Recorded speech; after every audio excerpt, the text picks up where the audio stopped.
Hey, it's Nikki Glazer. If I was at the store and I saw a guy throw down Trojan Ecstasy Ultra Ribbed condoms on the counter, I'd be like, "Hi, I'm Nikki. Do you like me?"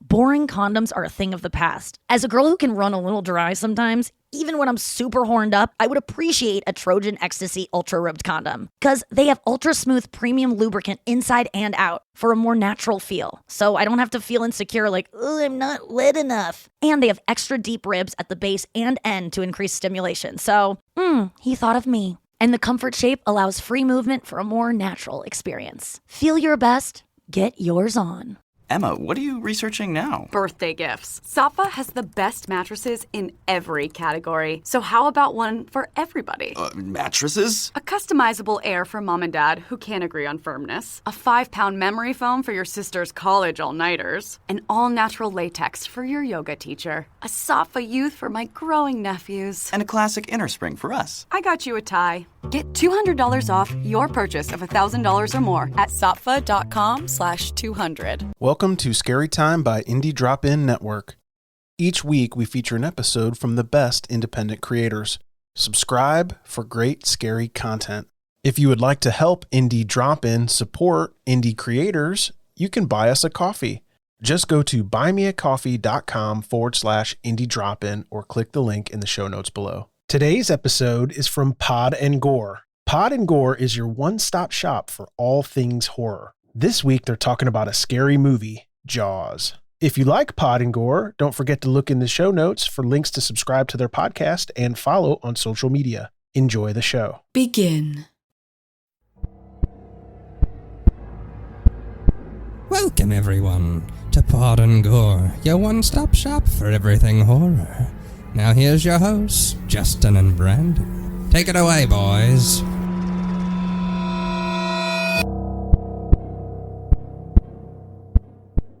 Hello, everybody, and welcome to Pod Gore, your one-stop shop for that summertime horror. I am one of your hosts. My name is Brandon. I'm your other host. My name is Justin. And welcome to the show. Hot love in the summertime. I am too. I'm a love-hate thing with summer because I like to. It's the heat. Yeah. If summertime could be blue skies and like 70-degree weather, where it's just good enough, even high 70s, 80. low 80s, even 80s, low 80s, where you go outside, slight breeze, bright blue skies, you can go outside, you can grill, you're not roasting in 100 to 115-degree temps. That's horseshit. Yeah. Well, and this year has been particularly brutal for us anyway. Yes. It hasn't dropped below the 90s during the day. Mm-hmm. I'm kind of wondering what that's going to do for us during the winter. I hope it's not too bad, but we'll see. Right. We'll see. Well, we want to thank you guys for joining us a tad bit late again. Life just has a way. But here we are, better late than never, to talk about the classic 1975 blockbuster, the first blockbuster, the original summer blockbuster, Jaws. What do you have any memories of Jaws? Any fond No, and I know this is sacrilege, but this might be the first time I've watched it all the way through. We're both going to have a few sacrileges throughout the course of this show. It's one of those things that I've seen so many clips from it of, greatest movies, greatest horror movies, greatest everythings. It's right. like I've seen the movie. I know how it ends, but I don't know if I've seen everything in the movie until now. That's how it is with me and The Thing. That's my sacrilege. I haven't seen it either, so when I do the episode in a few months, that'll be my my goal is I'm going to watch it, and since it'll be yours, I don't have to take notes and I can pay more attention. But, I'll definitely try to watch it a couple times just to kind of do it justice. Because I kind of think back on a lot of these things where I have like these kind of revelations after we watch it, like what we did with Repo. Mm-hmm. Like Repo was almost kind of like a slow burn for me. And I know that I said things that in that episode about that movie that I don't necessarily agree with today. You know what I mean? Like, it's grown on me. You know what I mean? And so it's like, even like, you know, with the Gravekeeper and all that kind of stuff, like that dude, I was like, I kind of talked about how I wasn't super keen on his performance, but then the more I think about it, it's like the favorite part of my movie, or my favorite part of the movie. And so it's like, great. Yeah. And so it just, I feel like I with some of these ones, I know that. Battery. Huh? Yeah, right. And so I'm like, I kind of feel like I need to make sure for some of these, you know, bigger films that I definitely need to watch it at least once before we record on it, so that way. Well, yeah, I mean, like, I remember hating Halloween 3, and now it's my second favorite one. Like, honestly, I crapped on Hellraiser for the better part of a year and a half, and now it's like, I wonder if I can fit one of those puzzle cubes in my horror display. Yes, you can, because I kind of want to buy one too. They're like $20 on Amazon, and I could do that. Not too bad. I've definitely thought about it. But what we're here for today is to talk about Jaws. So, you know, this is 75, 5 years before The Shining? Give or take? Yeah. I thought The Shining was an 80. I could be wrong. But this has that same quality to it. Like, like vibe. Like, it you know, the time, even if The Shining was in 1980, it definitely looks more so in line with in like the mid 70s than it does in the 80s. You know what I mean? Right. Yeah, it was 80. Yeah, but it has just this real classic feel to it. Definitely of that time that I kind of find myself drawn to the older I get. Like, don't get me wrong, my heart lies in the 80s with the slashers and all the good and bad that comes from that. But like some of my favorites are, you know, Texas Chainsaw, Jaws. You can say The Shining, even though it's 1980, it still feels like a 70s vibe, you know. And so I definitely kind of want to go down a rabbit hole and experience more of what is in that decade, I guess you could say. You need to watch Body Snatchers, the Donald Sutherland one, and the original. I do. So before we get into the episode at hand, we didn't get a whole lot of feedback. For our bonus episode, we had kind of put feelers out there, kind of put out the vibe to see what kind of response that we could get. And so, one, I wanted to do a shout out to Serial Mom on the Slasher app, who did comment saying, basically doing an episode on spontaneous combustion. As she said, I was terrified I was going to burst into flames at any moment when I was a kid. Far too long a time for normal adolescence. And so that's fair. it is very fair. And I responded saying that the idea of bursting into flames randomly is terrifying. Yeah. Like, I get that. And so, Serial Mom, thank you very much for the response. And we did get a comment on Facebook from my friend Chad, who I actually, that was in the group, sorry. This was in the Facebook group. I didn't actually post it to the page. Chad had said you can do something on the horrors of nature, like all the animals, insect-related movies like The Swarm or Night of the Lepus or Tarantula.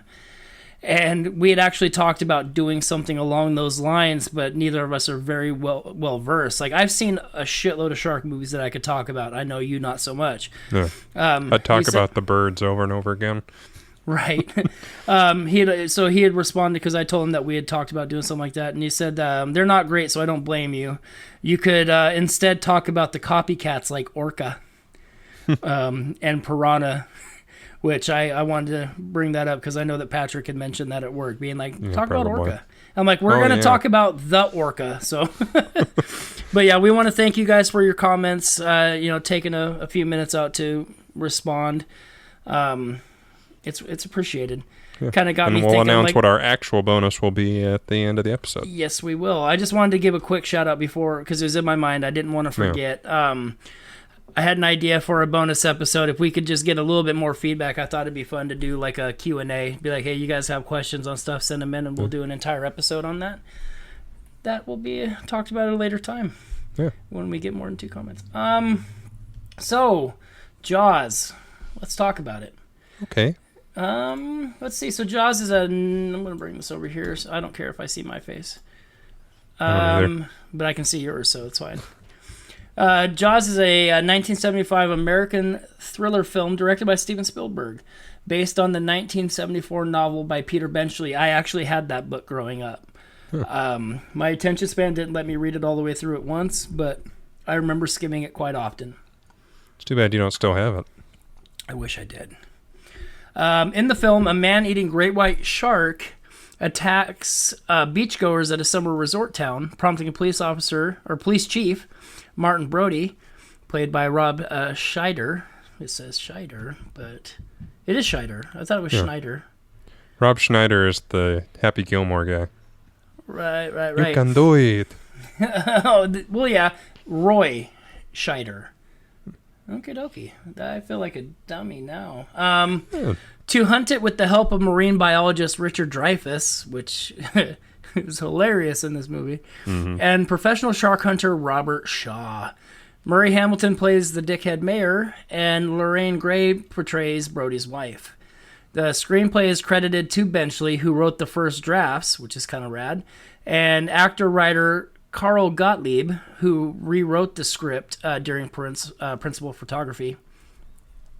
Shot mostly on location in Martha's Vineyard in Massachusetts, Jaws was the first major motion picture to be shot on the ocean, and resultingly had a troubled production, going over budget and past schedule. As the art department's mechanical sharks often malfunctioned, Spielberg decided mostly to suggest that the shark's presence, employing an ominous and minimalist theme created by composer John Williams, thank you, to indicate its impending appearances. Spielberg and others have compared this suggestive approach to that of director Alfred Hitchcock. Universal Pictures gave the film what was then an exceptionally wide release for a major studio picture on over 450 screens, accompanied by an extensive marketing campaign with heavy emphasis on television spots and tie-in merchandise. Jaws was the prototypical summer blockbuster, regarded as a watershed moment in motion picture history, and it won several awards for its music and editing. It was the highest-grossing film until the release of Star Wars in 1977. Short-lived for 2 years, but you get your money. Both films were pivotal in establishing the modern Hollywood business model, which pursues high box office returns from action and adventure films with simple, high-concept premises. Released during the summer in thousands of theaters and advertised heavily, Jaws was followed by 3 sequels without the involvement of Spielberg or Benchley. And many, which is why they all suck. Yeah, yes. I've never seen any of them, obviously, because I just saw this one for the first time, but I've heard nothing but terrible things about all of the sequels. I'm half tempted to, hold off our bonus episode. We have an idea what we're going to do, but I'd be like, hey, I'm pretty sure in the next week we can find time to watch Jaws 2 and 3. I wouldn't push it and say 4, but we could just watch those and talk about how fucking bad the sequels are. Be like, we talked about Jaws last week. Let's talk about the stepchild this week. I don't know if I want to do that to myself. I don't blame you. And many imitative thrillers. In 2001, it was selected by the Library of Congress for preservation in the United States National Film Registry as cultural historic or aesthetically significant. Oh yeah. So I'd rather take a sip of whisk here. That was it for the production? That's just kind of the initial start. We haven't started talking development. That's just my Wikipedia rundowns as I do. So the plot of the film: when a young woman is killed by a shark while skinny dipping near the New England tourist town of Amity Island, Police Chief Martin Brody wants to close the beaches, but the mayor, Larry Vaughn, overrules him, fearing that the loss of tourist revenue will cripple the town. Ichthyologist Matt Hooper, played by Richard Dreyfuss, and grizzled ship captain Quint offer to help Brody capture the killer beast, and the trio engage in an epic battle of man versus nature. And boy, I just watched Close Encounters like a couple weeks ago because I did a big sci-fi binge. Yeah, so seeing Dreyfuss again, it was like, oh, okay. Okay, yeah. Well, and the thing is, too, is like, when I think about Richard Dreyfuss, honestly, the thing that I think about with him is What About Bob? That's my Richard Dreyfuss. Like, growing up, Third Encounters, a good movie, but it's not like something that is a big part of my life. No. Jaws, it's Richard Dreyfuss, but it's not my Richard Dreyfuss, I guess you could say. But development. So Richard D. Zanuck and David Brown, producers at Universal Pictures, independently heard about Peter Benchley's novel Jaws. Brown came across it in the literature section of Lifestyle magazine compilation, then edited by his wife, Helen Gurley Brown. A small card written by the magazine's book editor gave a detailed description of the plot, concluded with the comment, "might make a good movie."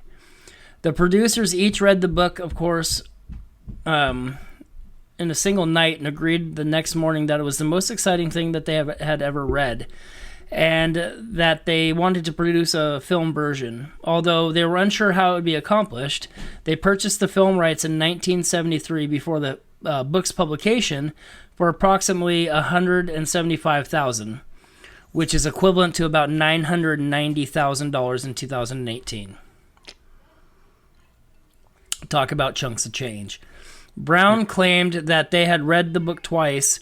They would never have made the film.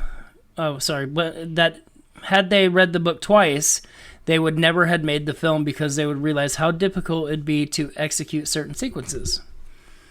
To direct, Zanuck and Brown first considered veteran filmmaker John Sturges, whose resume included another maritime adventure, The Old Man and the Sea, before offering the job to Dick Richards, whose directorial debut, The Culpeper Cattle Company, had come out the previous year. They soon grew irritated with Richards' habit of describing the shark as a whale and dropped him from the project, which is actually a fun fact that I had written down. Meanwhile, Steven Spielberg very much wanted the job. The 26-year-old had just directed his first theatrical film, The Sugarland Express, for Zanuck and Brown. At the end of a meeting in their office, Spielberg noticed that their copy of the still unpublished Benchley novel, after reading it, was immediately captivated. He later observed that it was similar to his 1971 television film Duel, in that both deal with these leviathans targeting everyman. He also revealed that, in the Making of Jaws, honestly, the Making of Jaws documentary popped up so much while doing research on this I'm sure. that I feel like if you haven't seen that and you're a big fan of Jaws, I'd recommend it. It was on the 2012 DVD release that he had directly referenced Duel by repurposing the sound of the truck being destroyed as the death roar of the shark.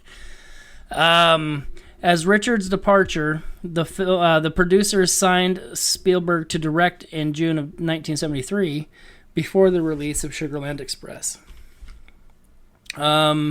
Before production began, Spielberg grew reluctant to continue with Jaws, in fear of becoming typecast as the truck and shark director. He wanted to move over to 20th Century Fox's Lucky Lady instead, but Universal exercised its right under its contract with the director to veto his departure. Brown helped convince Spielberg to stick with the project, saying that after Jaws, you can make all the films you want. The film was given an estimated budget of $3.5 million and a shooting schedule of 55 days. Principal photography was set to begin in May of 1974. Universal wanted to shoot to finish by the end of June, when the major studio's contract with the Screen Actors Guild was due to expire, to avoid any disruptions due to a potential strike. So, filming... They started working without a script, without a cast, and without a shark, said actor Richard Dreyfuss on the film's troubled production. Those seem like important aspects that you kind of need. Yeah, you would definitely think so, right? Principal photography began on May 2nd, 1944, on the island of Martha's Vineyard, Massachusetts. Selected after consideration was given to Eastern Long Island, Brown explained later that the production needed a vacation area that was lower middle class enough so that the appearance of the shark would destroy the tourist business. Martha's Vineyard was also chosen because the surrounding ocean had a sandy bottom that never dropped below 35 feet for 12 miles out from shore, which allowed the mechanical sharks to operate while also beyond sight of land. As Spielberg wanted to film the aquatic sequences relatively close up to resemble what people would see swimming, cinematographer Bill Butler, thank you, devised new equipment to facilitate marine and underwater shooting, including a rig to keep the camera stable regardless of the tide, and sealed submersible in a sealed submersible camera box. Spielberg asked the art department to avoid red in both scenery and wardrobe so that the blood from the attacks would be the only red element and cause a bigger shock, which is accurate. The fishing village of Menemsha, Martha's Vineyard, was the primary location. Initially, the film's producers wanted to train a great white shark, but quickly realized that this wasn't possible. So so 3 full-size pneumatically powered prop sharks, which the film nicknamed Bruce after Spielberg's lawyer, which is also my fun facts, Bruce Raymer, were made for production. A sea sled shark, a full-body prop with its belly missing, that was towed with a 300-foot line, and 2 platform sharks. One that moved from camera left to right with its hidden side exposing an array of pneumatic hoses, and an opposite model with its flank uncovered. Excuse me. The sharks were designed by art director Joe Alvis during the third quarter of 1973. Between November of 73 and April of 74, the sharks were fabricated at Raleigh Harper's motion picture and equipment rental in Sun Valley, California. Their construction involved a team of as many as 40 effects technicians supervised by mechanical effects supervisor Bob Matty, best known for creating the giant squid in 20,000 Leagues Under the Sea. After the sharks were completed, they were trucked to the shooting location. In early July, the platform used to tow the 2 side view sharks capsized as it was being lowered into the ocean floor, forcing the team of divers to retrieve it. The model required 14 operators to control all of the moving parts. Jesus. Yeah. So as we said, Jaws was the first major motion picture to be shot on the ocean, resulting in a troubled shoot and went far over budget. David Brown said that the budget was $3.5 to $4 million, and the picture would wind up costing $9 million. The effects outlays alone grew to $3 million due to the problems with the mechanical sharks. Disgruntled crew members gave the nickname Flaws. Spielberg attributed many problems to his perfectionism and his inexperience. The former was epitomized by his insistence on shooting at sea with a life-size shark. I could have shot the movie in a tank or even in a protected lake somewhere, but it would not have looked the same. And as for his lack of experience, I was naive about the ocean, basically. I was pretty naive about Mother Nature, and the hubris of a filmmaker who thinks he can conquer the elements was foolhardy. But I was too young to know I was being foolhardy when I demanded that we shoot the film in the Atlantic Ocean and not in a North Hollywood tank. Gottlieb said that there was nothing to do except for make the movie, so everyone kept overworking, and then while as a writer he did not have to attend the ocean set every day, once the crewmen returned, they arrived ravaged, sunburnt, windblown, and covered with salt water. Shooting at sea led to many delays, unwanted sailboats drifting into frame, cameras getting soaked, and the Orca began to sink with the actors on board. The prop sharks frequently malfunctioned, owing to a series of problems including bad weather, pneumatic hoses taking on salt water, frames fracturing due to water resistance, corroding skin, and electrolysis. From the first water test onward, the non-absorbent neoprene foam that made up the shark's skin soaked up liquid, causing the sharks to balloon. And the sea sled model frequently got tangled among the forests of seaweed. Spielberg later calculated that during the 12-hour delay work schedule, on average, only 4 hours were actually spent filming. Fuck. Gottlieb was nearly decapitated by the boat's propellers, and Dreyfuss was almost imprisoned in the steel cage. The actors were frequently seasick. Shaw also fled to Canada whenever he could due to tax problems, engaging in binge drinking, and developed a grudge against Richard Dreyfuss, which is also in my fun facts, who was getting rave reviews for his performance in Duddy Kravitz.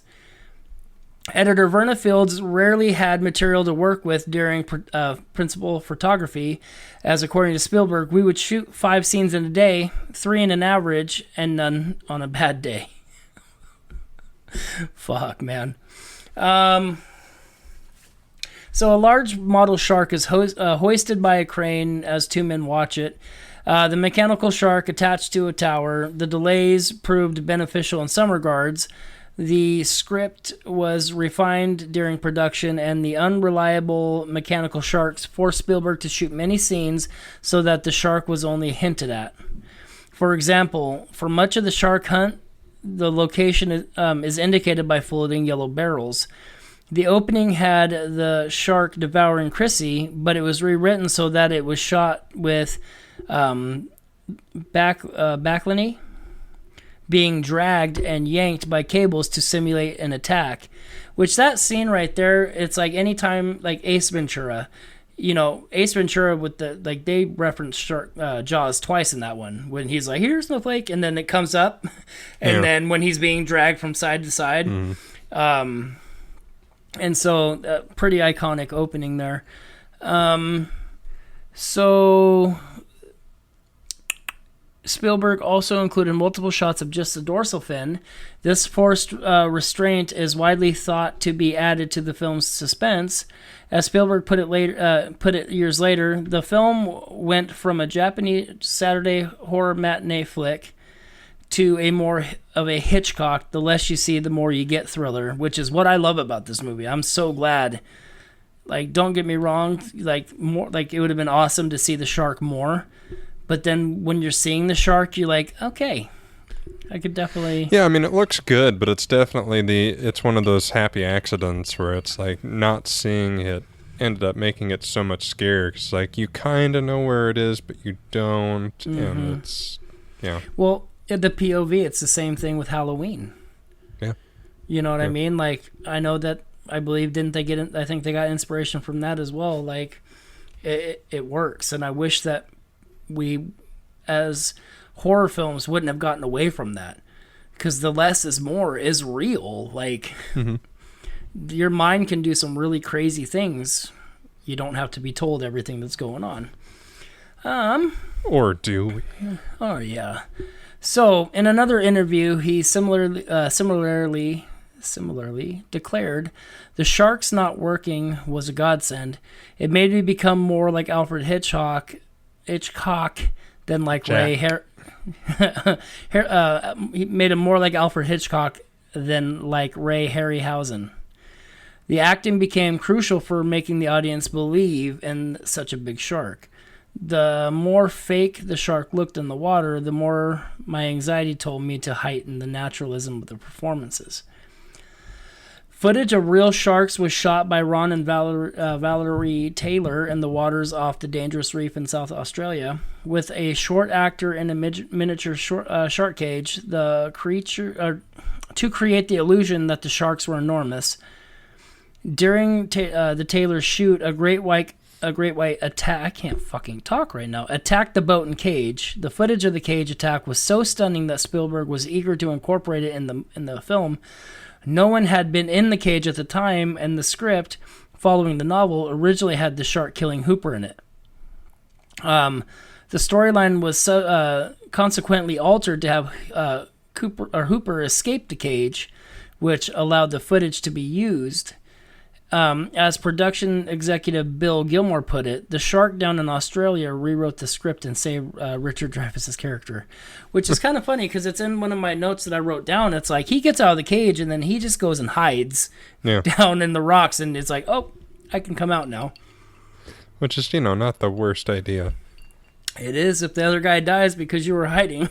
I suppose, but what exactly was he going to do? No, I understand that, but at the same time, you're gonna run out of oxygen at some point. I don't know if I'd rather get eaten by a shark or drown. That's a fun game. Let's not play.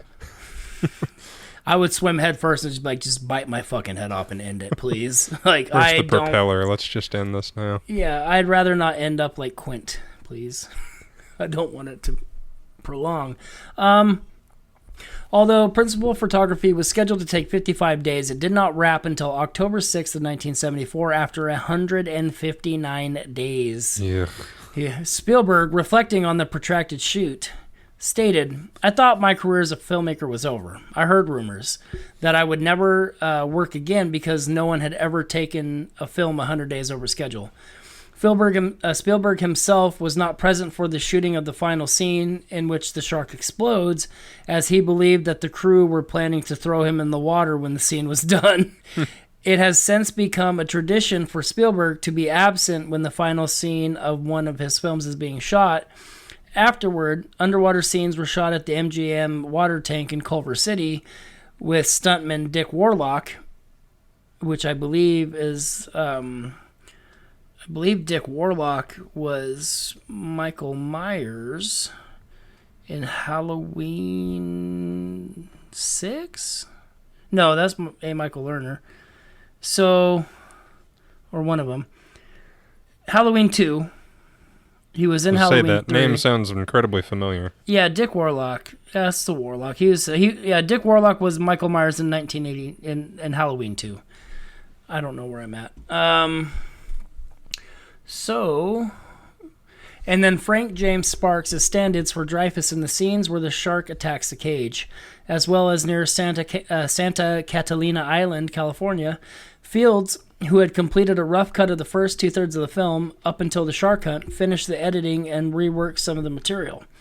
According to Zanuck, she actually came in and reconstructed some of the scenes that Steven had constructed for comedy and made them terrifying. And some of the scenes he shot to be terrifying and made them into comedy scenes. The boat used for the orca was brought to Los Angeles so the sound effects team could record sounds for both the ship and the underwater scenes. God damn it, I think this is the first time that my notes have blown like a quarter of my fun fact list. 2 scenes were altered following test screenings. As the audience screams had covered up Scheider's bigger boat one-liner, Brody's reaction after the shark jumps behind him was extended, and the volume of the line was raised. Spielberg also decided that he was greedy for one more scream, and reshot the scene in which Hooper discovers Ben Gardner's body using $3,000 of his own money after Universal refused to pay for the reshoot, which I wrote in my notes was the jump scare that got me. When the head pops in the boat and I'm like, fuck, I forgot you were coming there. So the underwater scene was shot in Fields' swimming pool. This is the same place that they did Creature. Is it? Yeah, they talk a lot. I believe they talked about Fields swimming. Oh, no. Fields is... Oh, my God. Fields. I'm drawing a blank. Fields is somebody that was working on the movie, so the swimming pool. But I think that they... Culver... Oh, my goodness. I just lost my place. Yeah, in Culver, where they're... Like, the Culver pools? Mm-hmm. Yeah, Culver City. I think the MGM studio. I think that's where they did Creature, was there. But Fields, I think, was somebody that was working on the boat, but I actually lost. The editor, I believe, is who that was.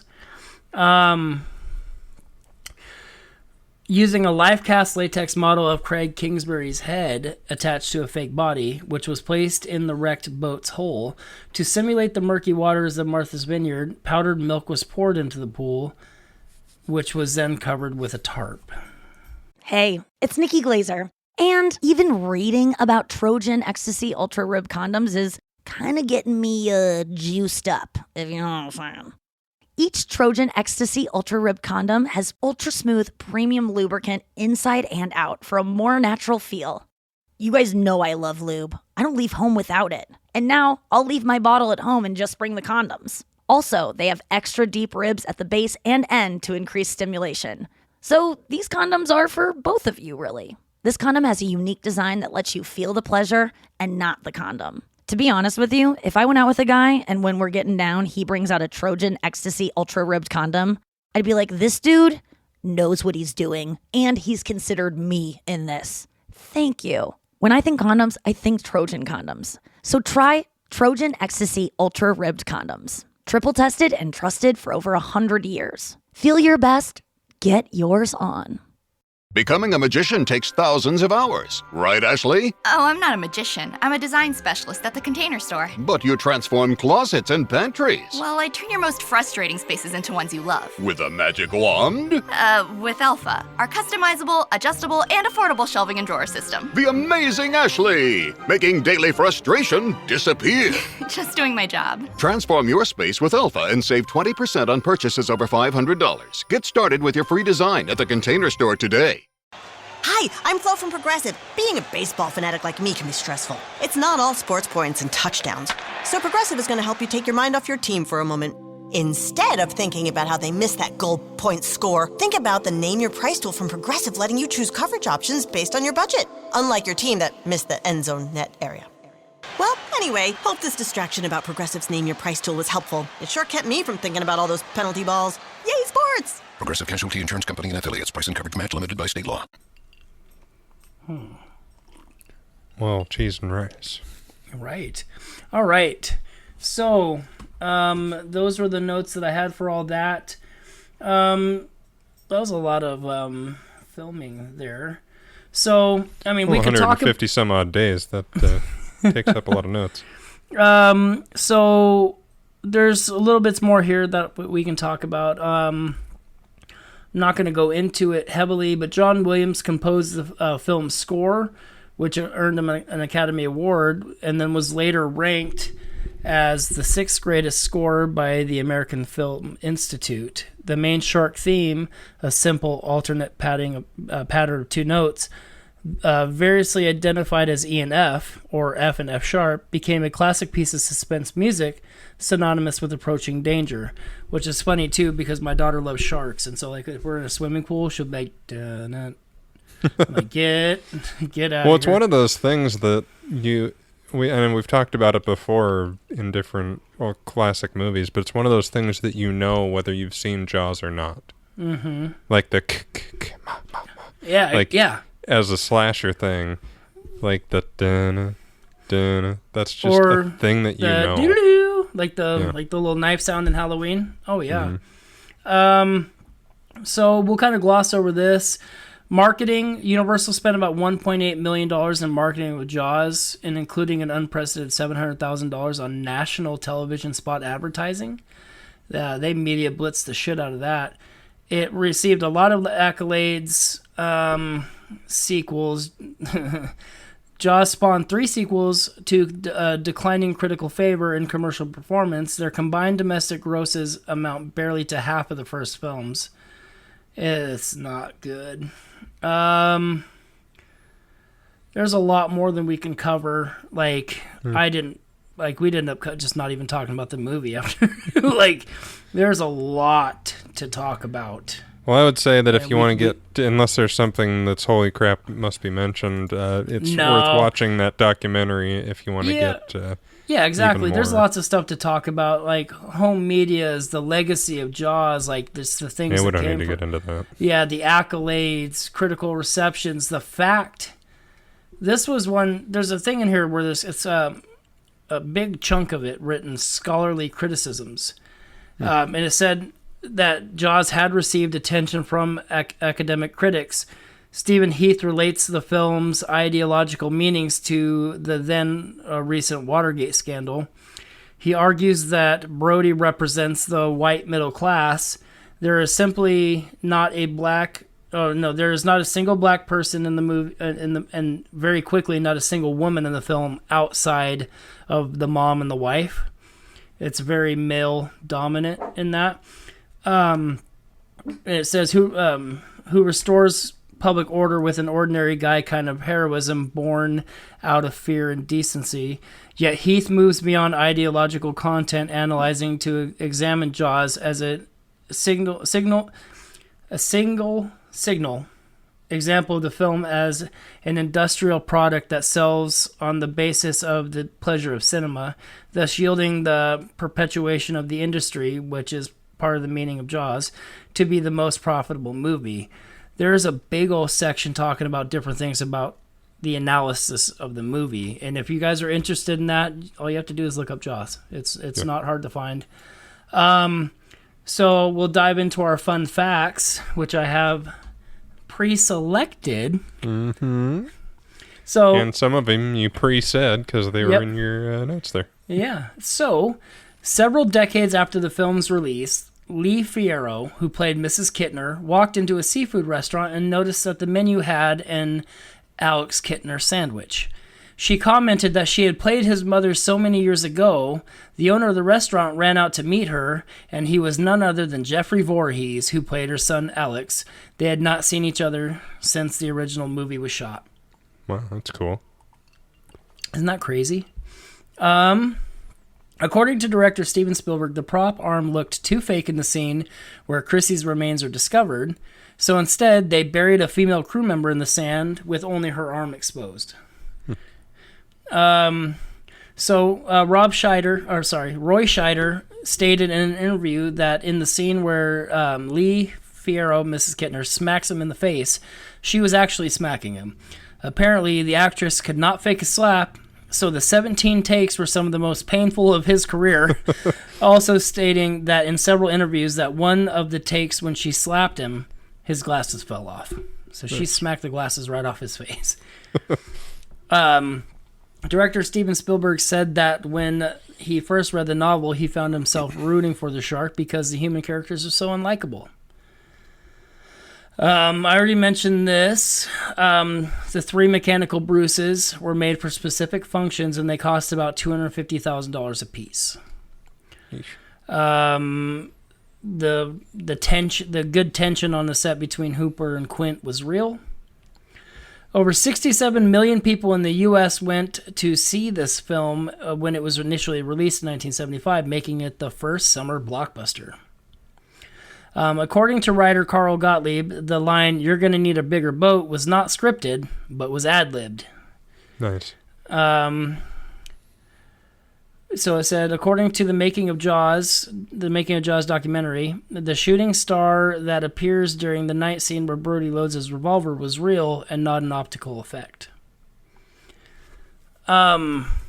So I got a couple here that are a little bit longer, but they're interesting nonetheless. According to Steven Spielberg, in the DVD Making of documentary, his original idea for introducing Quint was to have him in the local movie theater watching Moby Dick, starring Gregory Peck.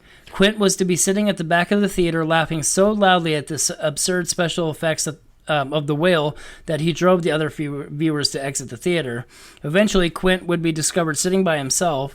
Spielberg said that the only thing that stopped him from using that scene was Gregory Peck, who had held part of the rights to that movie.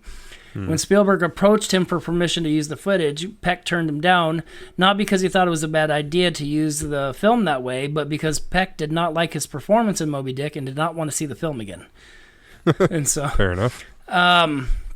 This is kind of a downer one. So, though respected as an actor, Robert Shaw's trouble with alcohol was a frequent source of tension during filming.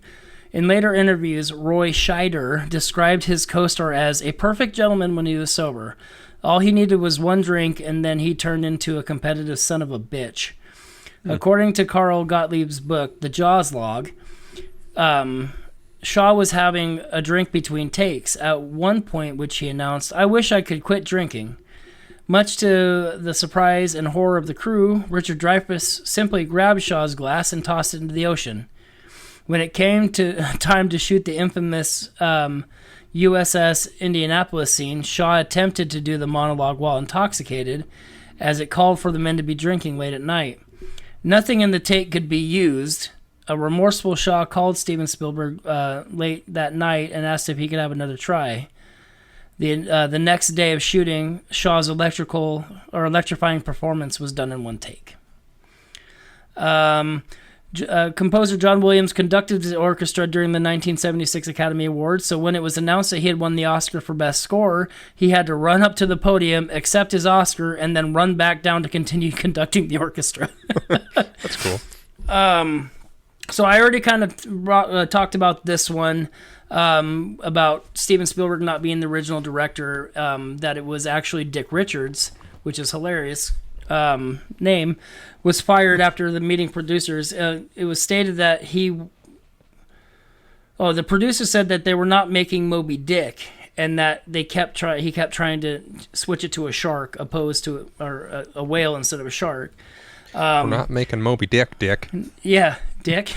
This is the last one. During pre-production, and this one actually is kind of funny because I kind of view it like with the kind of Benny Hill caper music in the background with three little caricatures of these guys. So during pre-production, director Steven Spielberg, accompanied by friends Martin Scorsese, George Lucas, and John Milius, visited the effects shop where Bruce the Shark was being constructed. Lucas stuck his head in the mouth to see how, in the shark's mouth to see how it worked. So George Lucas stuck his head in the shark of the mouth to see how it worked. And as a joke, Milius and Spielberg snuck to the controls and made the jaw clamp shut on George Lucas's head. Unfortunately, rather prophetically, considering the later technical issues that the production would suffer, the shark malfunctioned, and Lucas got stuck in the mouth of the shark. When Spielberg and Milius were finally able to free him, the three men ran out of the workshop, afraid of they'd done major damage to the creature.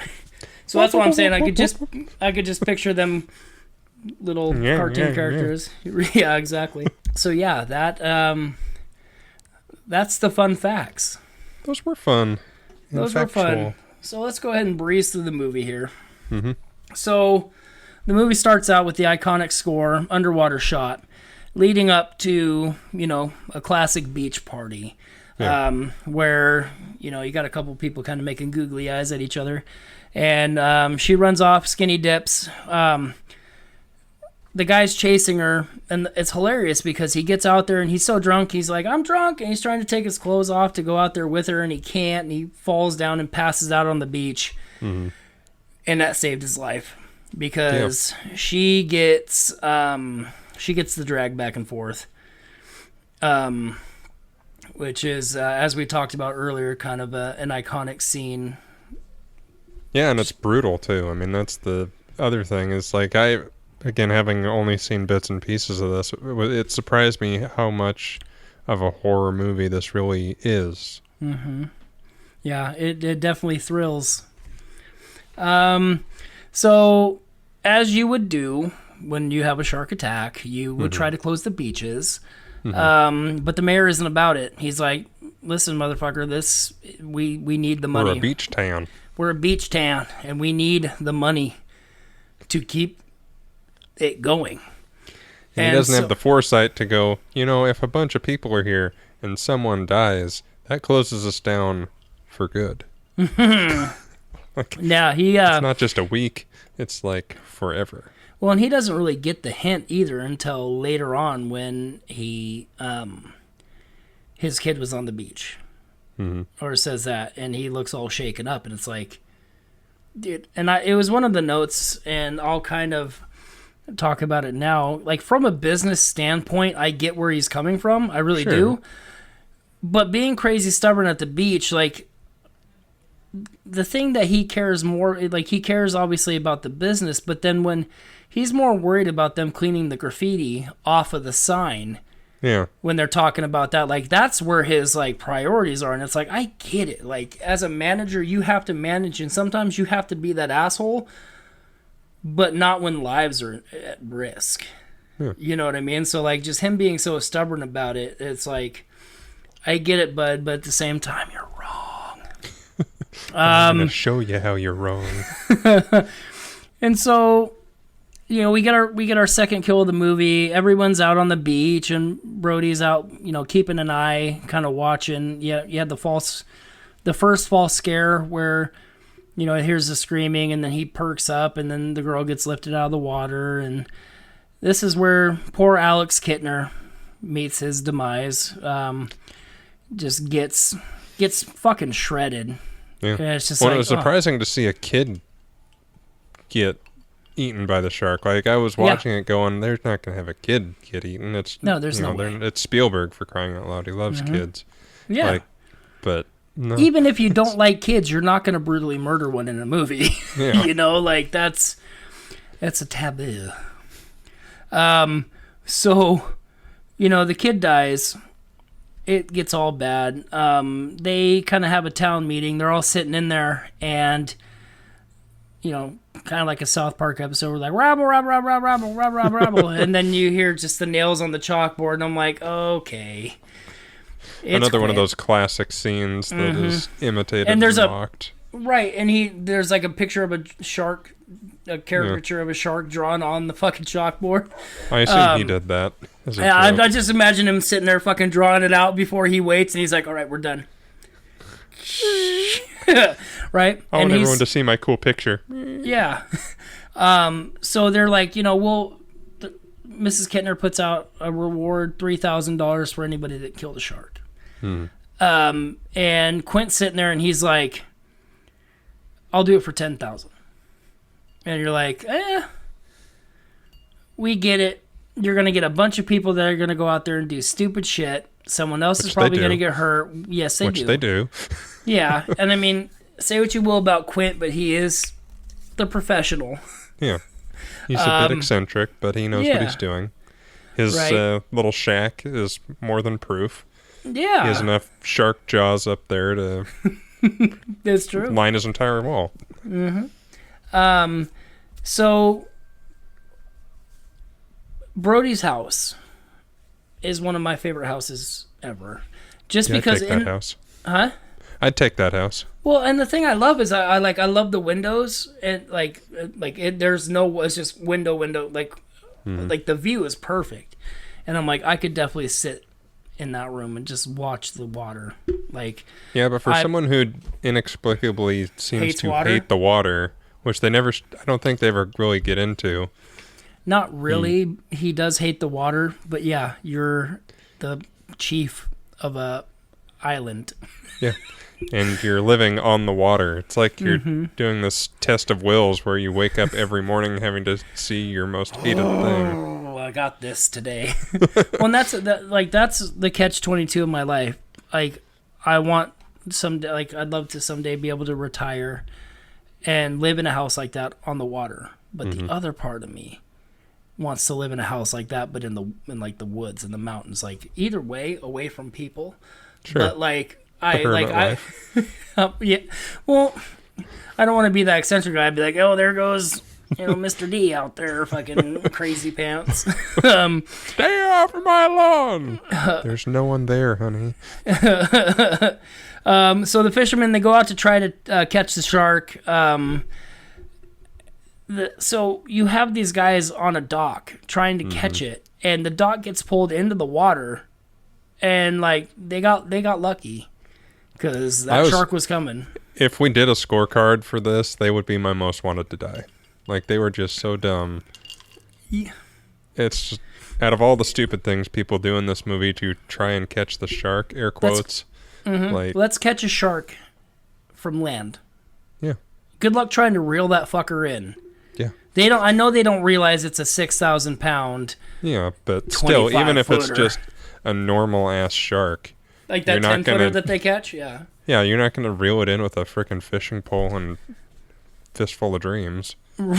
Right. So, they end up doing an autopsy. They do an autopsy on Chrissy to determine that, it wasn't a boating accident, that she was indeed killed by a shark. The fishermen, they go out, they catch a shark, but what they catch is a tiger shark, which is a lot smaller than what it is that they're looking for, and that Hooper isn't convinced, but the mayor said no to a half-assed autopsy, and they didn't want to do it on the dock where they're going to cut it out, because it is fair, because it's like if a little boy or part of a little boy drops out of that thing onto the dock, nobody wants to see that. No. No. But I mean, and there's alternatives. Like, you can do what they ended up doing, which is take the shark somewhere else. Yeah. Yes. That's the only part. That would probably be my dumbest moment. I don't know why we're doing I'm doing a scorecard when we're not doing a scorecard, but it's like, right. But obviously I don't need to gut the shark right in front of every damn buddy. No, like, let's move it somewhere. It can be moved. There, you don't have people standing there being like, show us what's inside. Yeah. I demand it. Though you'd think they would. Hey, it's Nikki Glazer. And even reading about Trojan Ecstasy Ultra Rib condoms is kind of getting me juiced up, if you know what I'm saying. Each Trojan Ecstasy Ultra Rib condom has ultra smooth premium lubricant inside and out for a more natural feel. You guys know I love lube. I don't leave home without it. And now I'll leave my bottle at home and just bring the condoms. Also, they have extra deep ribs at the base and end to increase stimulation. So these condoms are for both of you, really. This condom has a unique design that lets you feel the pleasure and not the condom. To be honest with you, if I went out with a guy and when we're getting down, he brings out a Trojan Ecstasy Ultra Ribbed condom, I'd be like, this dude knows what he's doing, and he's considered me in this. Thank you. When I think condoms, I think Trojan condoms. So try Trojan Ecstasy Ultra Ribbed condoms. Triple tested and trusted for over 100 years. Feel your best. Get yours on. Like, just for safety, but they're all like yucking it up like, oh, this is funny, 2 people are dead, and here's the shark that did it. Let's take a picture. It's like, what are you doing? So they end up, they're going out, they're looking for the shark, I believe. And this is where the jump scare. Hooper goes in the water, and they see a boat kind of overturned. Or no, there's a hole in the hole. Hole in the hole. And, Butterfingers Hooper has the shark tooth in his hand, which is the size of this whiskey glass right here. Like, they say a shot glass, but let's be real, that thing is like a fucking giant-ass Dorito. And they're, looking at the boat, and he gets the jump scare, but drops his knife, drops the flashlight, drops the shark tooth. And then, obviously, it happens later when they're going to try to poison the shark by stabbing it in the mouth. And, of course, he drops, his device that's got the poison in it and the big-ass needle. So the 4th of July is here, and it came quick, and you just have ferry loads of people just being dropped off. And it's like, good goddamn. Boats are patrolling the waters to try to keep it safe. It's a classic misdirect where they're looking off to the right to watch for the shark, and then the shark is swimming to the left. And, since they're not focused, they don't see the fin. It's like the Scooby-Doo, like, everyone's looking here, and the monster just goes, yeah, behind but them. At the same time, I don't know if that was the shark or if that was the boys playing the prank. Yeah, the shithead kids. Yeah. And so the people start to see it and they panic. You got, like, everyone's kind of making their way out, and they're actually grabbing kids and not just leaving them. But then you see people getting, but you see, like, old people on the ground getting trampled, and you're like, come on, guys. Yeah. Like, I know when it comes down to it, you got to look out for yourself, but, like, let's be honest. You pick up an old lady. Come on. They're complete jerks. Yeah. Turns out that there are kids with a fake fin and snorkels, but a shark is spotted in what they called the pond, which a shark should not ever be able to get into an actual pond. But it's like an outlet mini lake thing that's like attached to the regular ocean. Yeah, but it's not crazy. Quite as deep, I guess.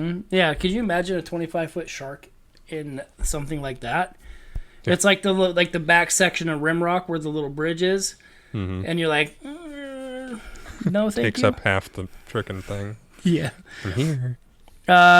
So they get the kids out of the water, little fuckers, and there's some kids sitting on a boat in the pond, and then the guy comes, an older guy comes rowing up, and he's like, you guys get out of here. What you doing? Yeah, a shark comes up behind, flips the boat, bites his fucking leg off. He gets it. And then you just see the look on the boy's face, which is sheer terror. Yeah. The size of a shark, that big, swimming right at you. He's lucky he didn't get bit up right then and there. Yeah. So gets bit, pulled underwater. You're like, fuck, that's brutal. So they set out on the Orca to go and find Bruce, if you will. Yeah. Quint singing and just talking shit. Like he keeps doing these like dad joke one-liners where he's just basically poking and prodding. And I wish I would have taken notes of some of the things that he had said, but it's just like he's one of those guys who's like, wrecked him, damn near killed him, and it's like, okay, you're not funny, guy. Just doing all his sea shanties and wacky horse shit. It's like 3 people are dead, or 2 are dead, and 1 was bit up pretty bad. Mm-hmm. So the one thing I do like about Quint's boat, he does have quite the fishing rig set up. So he's got a chair, he gets all set up, and he's straps himself in because he's, going for the big haul here. Yeah. And I'm like, wow, hooking himself to the reel. Like, I'm like, this guy's got it set up and ready to go. Well, yeah, I mean, that's like the standard, like, if you're hunting or fishing big, fish. So, swordfish, tuna, some big old 900-pound tunas. You're going to lose that battle 9 times out of 10. The game fish that you're putting on your wall and shit, that's the kind of rig you want to have. Yep, that'd be awesome. So, I swear to God. Swear to me.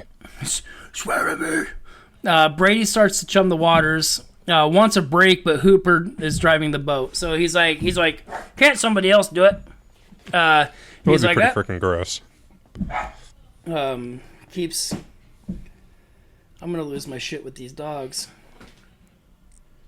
But I've lost my place. So, the line pops up. You're gonna need a bigger boat, and they kind of, disclose that Jaws is a 6,000-pound 25-footer, 25-footer. Bigger than the boat, basically. Like, what are you going to do when you pull that thing up? It's not going to fit on the boat. And I was looking it up during the course of watching this to see how big Jaws is in comparison to a megalodon. And it's about half the size of what a megalodon is. Yeah. I don't want to see either of those things if I ever go swimming again. Well, and that's the thing is I actually watched the Meg with my daughter, and as much as you'd be like, wow, this is bad, I'm like, it's not Jaws too bad, but it's the Meg and the 47 Meters Down movies, like they're actually pretty decent for being shark movies. So they're staying out, you're like, oh, we're heading back, right? They're like, no, we're staying out. So they're sitting there kind of one-upping each other, going back and forth about the wounds that they have. And Quint drops a bomb, for the lack of a better word, about his about how he was on the USS Indianapolis that delivered the bomb to where it needed to be to, I believe, for Hiroshima. And that story's intense. And spoiler alert, it actually happened. That was a real story. At least from the notes I had gathered about grisly real-life shark attacks. So they're drinking and they're singing and they're banging on the table and just having a good old time. And So all of a sudden the shark starts to attack the boat. This was probably the biggest horror movie moment for me. It was like a Michael Myers trying to get in the house kind of thing, where it's just deliberately smashing against the boat, trying to break it and sink it. Yeah. It's insane. Yeah, so they're sitting there, sorry, I'm trying to text my wife. So, yeah, like, it's pushing in the boat. And the thing that I didn't understand about this movie that was kind of crazy to me is how much Jaws goes like this, like goes forward and then backs up like it's a goddamn boat. I've never seen a shark go in reverse. And I don't know if they can. I'm almost positive they can't, but I don't know. I feel like they can only swim forward, but I could be wrong. Yeah, I don't think so either.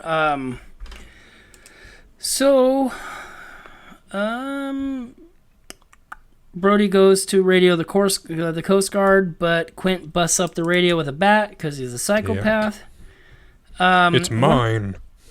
One of the things, and that's just a fucking pride thing, man. It's like, I'm pretty sure, I know it's one thing to be prideful, but let's just try to get out of here alive.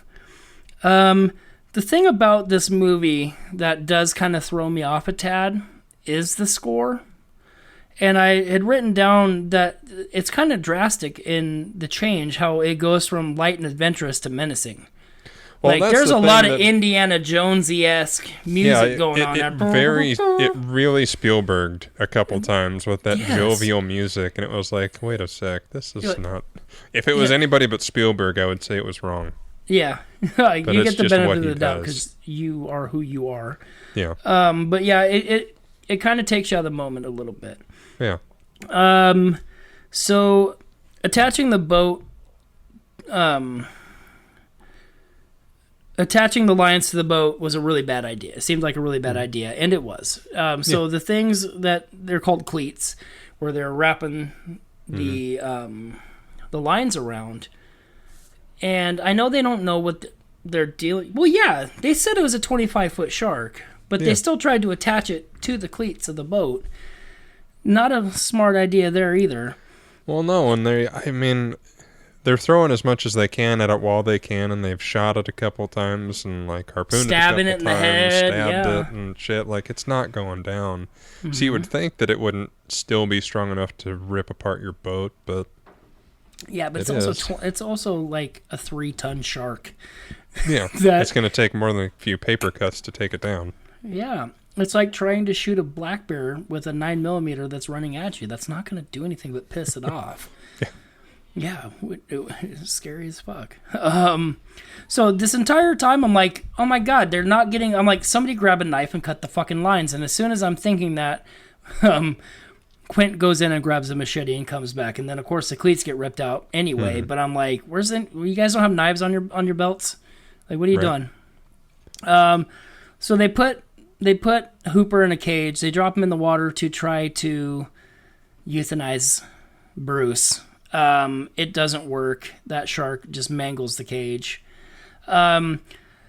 It's really crazy how much of this movie is crammed into the last 10 minutes. Yeah, I would say like the most infamous things about it are within that last like half hour. Yeah, the last 30 minutes of that movie, or it's like that's it. I mean, you have a lot of build up leading up to that, but like the last 10 minutes, Jaws jumps up on the boat, bites Quint in half. You know, that's a big old thing. Brody throws an air tank in the mouth when he comes at the side. Like, there's just a whole lot going on. And then you get the kind of the iconic scene where Brody's hanging on to the mast of a sinking ship with the rifle. Be like, come on, you son of a bitch. Like, well, it definitely helps it be more effective. I mean, it is kind of a slow burn, but by the time you get to the end, it's so action packed. You're like, oh my God, it was worth the journey. And the last note that I had wrote, I was like, I think Hooper is still hiding on the water while Brody's fighting to survive. Like, I get it. You got to look out for yourself. But, I mean, at the same time, like Justin, granted, we've known each other for many years. Mm-hmm. I would like to think if somehow we ended up on a boat trying to fight Hopefully we never will. No. I mean, it depends on the situation. Mm-hmm. Fighting a shark, no.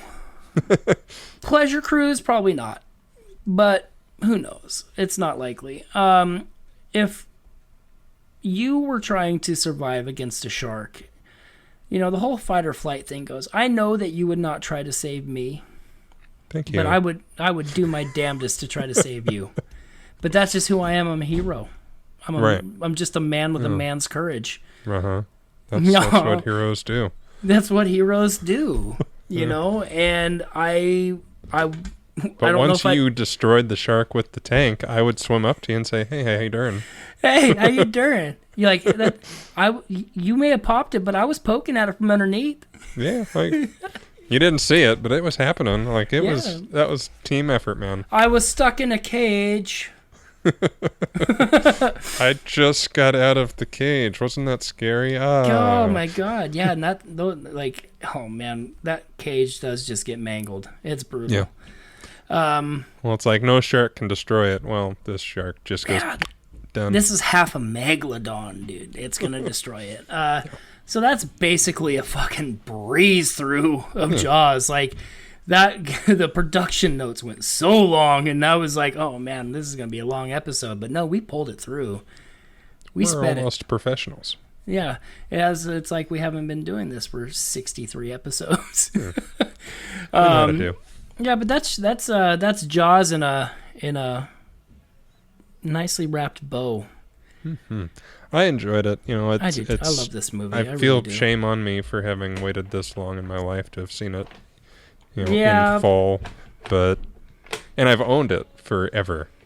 When I was young, I bought a bunch of classic movies because it was like, these are the movies you have to see before you die and blah blah blah. And so I've owned it forever. I watched my disc for the first time in 20 years. Yeah. But I'm glad I finally did. Yeah, dude, I would like to watch the documentary on this, but I'm sure you can find it. Oh, bro, dude, I mean, it took me 5 hours to watch this movie yesterday, dude. It's like there's no way trying to sit down and watch a documentary. But that's also just because like I've seen this movie, so I didn't have to like really sit down and pay attention. I was able to kind of help out with the kid and shit like that. But yeah, that shut up. Wrap it up.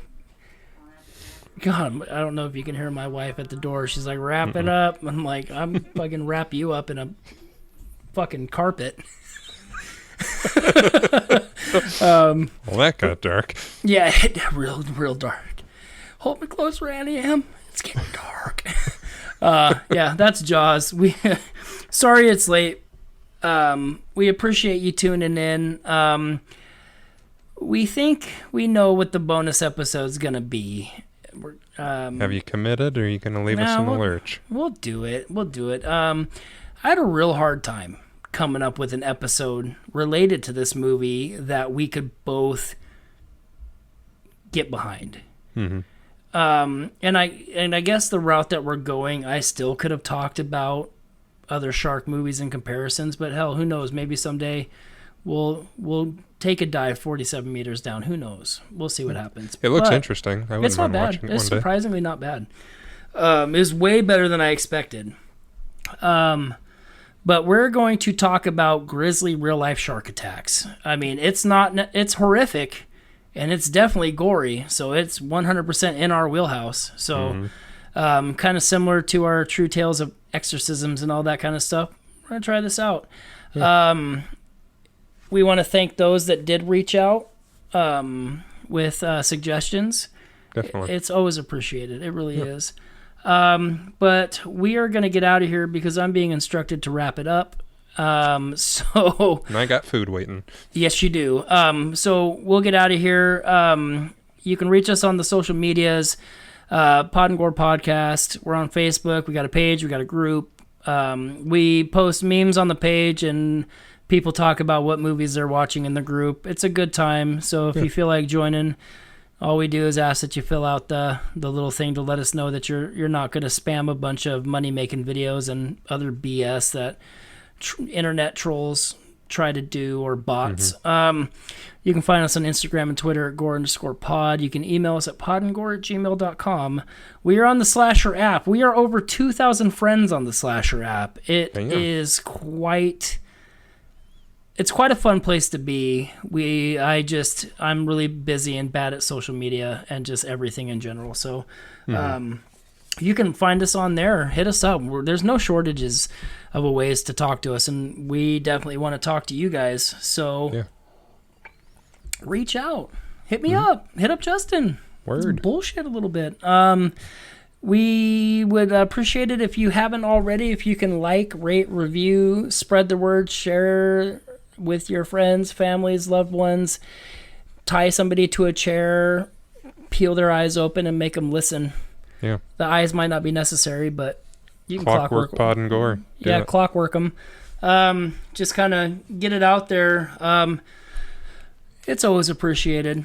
Now I'm starting to ramble. You got anything you want to get on before we get out? No, just thanks for listening, and we will see you next time with some real-life shark attacks. Yeah. All right. We appreciate you guys hanging out with us. I've been Brandon. And I've been Justin. And we'll see you next week with shark attacks. Bye. Bye-bye.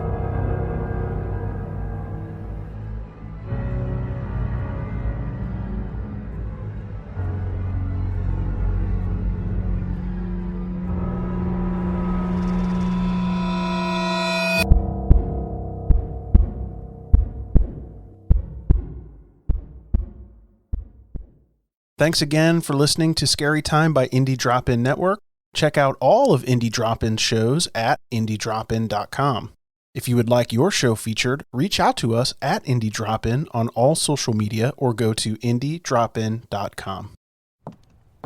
Emma, my back is killing me. Can you help? Yep, been doing some research. Great, it hurts right here. You need lumbar support. Safa mattresses have advanced spinal zone technology. I was hoping for a massage. Safa is a better solution, Dan. Their mattresses have the chiropractic seal of approval, according to my research. How about a Safa and a massage? Get $200 off your purchase of $1,000 or more at safa.com/200.